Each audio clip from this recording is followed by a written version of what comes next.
马杜罗，离开了安全的泽窝，愉快交谈把手握，射出一窝拍拍坐。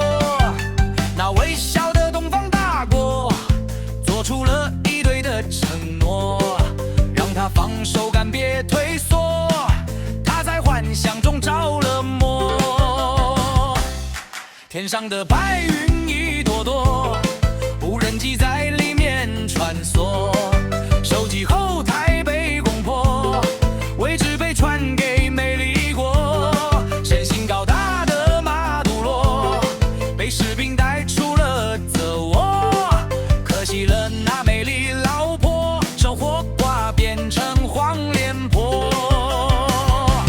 东大国啊东大国，又在用嘴炮开拓，当着媒体把谎说，硬着头皮往死做。本来是美丽的天堂，却被共产流氓霸占，用世俗的大铜匠制造了一地饥荒。只是抱不动生产，不服就被打砸抢，把人民血汗当军粮，还把人民当成人块。伊朗、北韩、东大国，内以三胖伏地魔，让你们往死里做，看天将正义的火，把别人都当蠢货，不知有因必有果，你们就是臭心锅，污染世界的大灾祸。